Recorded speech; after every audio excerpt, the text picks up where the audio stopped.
I returned home early. It was raining, soft and gray, the kind of rain that makes you feel like time's been slowed just for you. But when I slid my key into the lock, it didn't fit. I tried again, harder. The metal scraped, refused, rejected. My first thought wasn't fear, it was confusion. Then something colder followed. My son's bike leaned against the wall, rain dripping off its frame. His helmet still hung from the handlebar. He never left it there. Ryan? No answer. The house was silent in a way that felt deliberate, like someone had turned off its pulse. I knocked, called again. Nothing. When the police finally pried the door open, they looked at me the way people do when they're about to say something they don't want to. "Sir," one said quietly, "you might want to sit down." But I didn't. I stepped past them. The air inside was stale, thick. Every room looked untouched, except one, the living room. There were 2 wine glasses on the table, one still half full, lipstick on the rim. My wife's perfume lingered in the air. She was gone. My son wasn't. He sat on the couch, eyes red, holding a note in both hands. I took the note. His small fingers trembled as he let go. "She said she's sorry," he whispered. "She said not to hate her."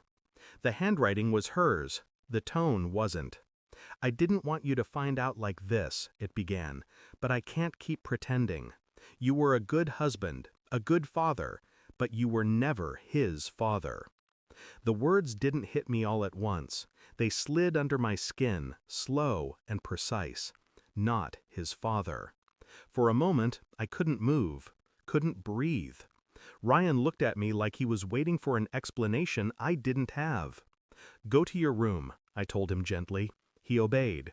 I stood there, staring at those 7 words until they blurred into static. Not his father.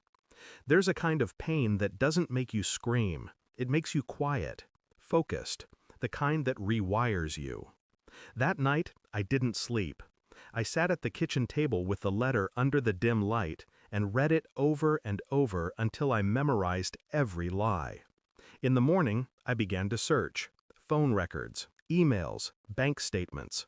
She'd been careful, not perfect. There were transfers, small, consistent payments to a name I didn't recognize. A man, a doctor. I drove to his clinic that afternoon, pretending to be a patient.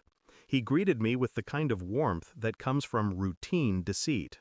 His eyes flicked to the ring on my finger, then back to mine. He didn't recognize me, but I recognized him. From a photo on her phone 2 months ago, one she claimed was a colleague's retirement party.